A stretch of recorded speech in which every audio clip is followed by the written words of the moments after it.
Are cap दे रखा है। Are cap किसके बराबर है?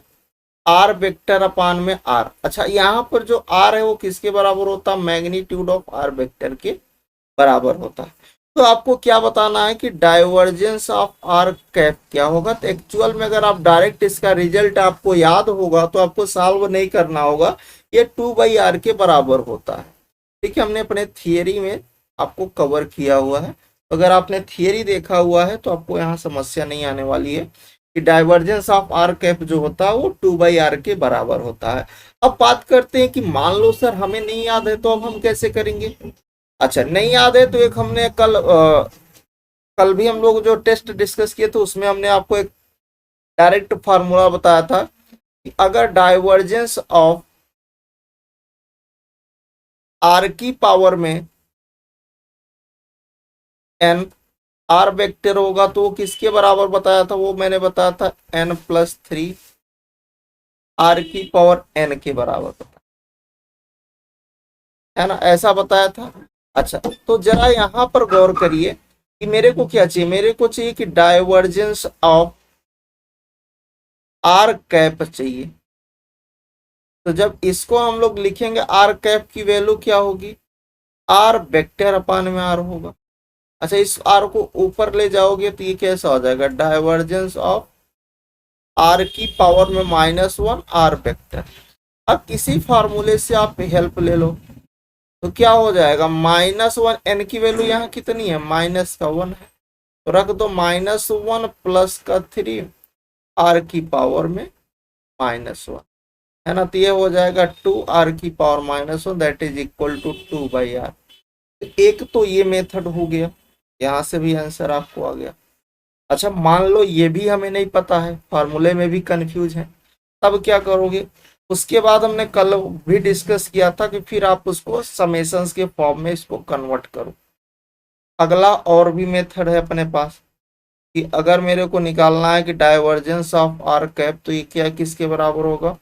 Divergence of R vector by R के बराबर हो। तो देखिए आपके पास ये किसके बराबर हो जाएगा? डाइवर्जेंस ऑफ, ये हो गया आपके पास आर वेक्टर आर इनवर्स हो जाएगा।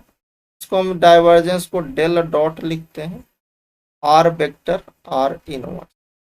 अब देखो इसको समेशंस के फॉर्म में लिखोगे तो क्या होगा? Summation of I dot del by del X R vector R inverse.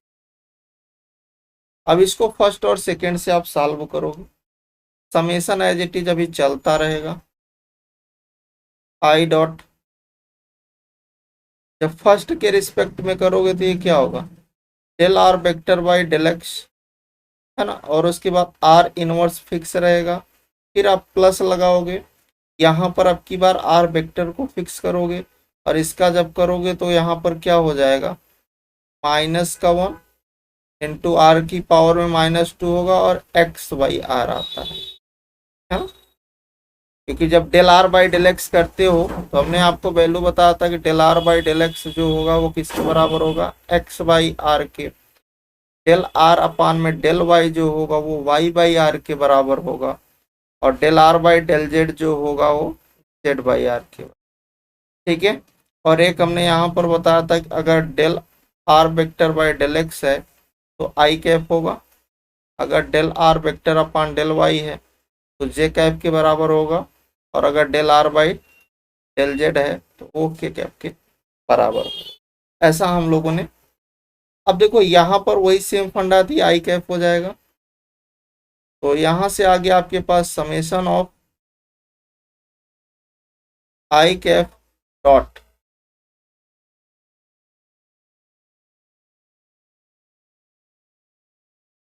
I r inverse, और यहाँ से ही आपके पास प्लस माइनस का माइनस हो गया। आर वेक्टर इसको एक और ऊपर ले जाओ तो आर की पावर -3 इंटू में यहाँ एक्स रहेगा। ठीक है, अब आई यहाँ पर इसका मल्टीप्लाई कर देना समेशंस के साथ, है ना। तो आर इनवर्स तो बाहर रहेगा और ये आई डॉट आई कैप 1 हो जाएगा माइनस, यहाँ पर देखो आपके पास ये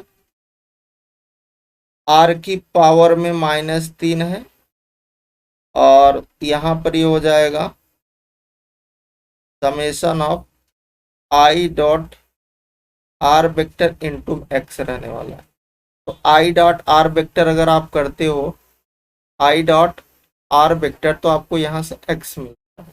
अगर जे डॉट आर वेक्टर करते तो वाई मिलता, के डॉट आर वेक्टर करते तो आपको जेड मिल जाता है ना। तो यहाँ से देखो, और उसके बाद एक रिजल्ट हमने आपको ये भी बताया था कि समेशन ऑफ 1 जो होता है वो यहाँ पर वेक्टर एनालिसिस में उसको 3 यूज करेंगे। तो यहाँ पर क्या हो जाएगा, 3r इनवर्स माइनस आर की पावर -3, और ये हो जाएगा समेशन ऑफ, यहाँ पर ये x इंटू एक्स, एक्चुअल में ये एक्स स्क्वायर हो गया। तो अपने पास यहाँ से क्या आ गया, यहाँ पर आपको आ गया 3r इनवर्स माइनस आर की पावर -3, आर स्क्वायर हो जाएगा, है ना। समेशन ऑफ एक्स स्क्वायर की जो वैल्यू होगी एक्चुअल में वो होगा X square plus Y square plus Z square, और ये एक्चुअल में होता क्या, this is for R square, है ना। क्योंकि आप जब आर वेक्टर आपके पास क्या होता है, आर वेक्टर यही होता है ना, एक्स आई कैप, वाई का जे कैप और जेड का कैप। जब आप इसका मैग्नीट्यूड लेते हो आर वेक्टर क्या होता है, अंडर रूट में X square plus Y square plus Z square. अब जब इसका स्क्वायरिंग कर देते हो तो यही आता है ना, R square is equal to X square plus Y square plus. क्या ये बात समझ में आ रही है? ठीक है, तो अब देखो इन दोनों को सॉल्व कर लो। यहाँ से ये हो गया 3r इनवर्स माइनस का r इनवर्स, तो ये हो जाएगा आपके पास 2r का inverse that is equal to 2/r। तो कहीं से भी आप करोगे आपको आंसर जो है सेम मिलने वाला है। तो आपका डी वाला ऑप्शन जो था, ये डी वाला ऑप्शन आपका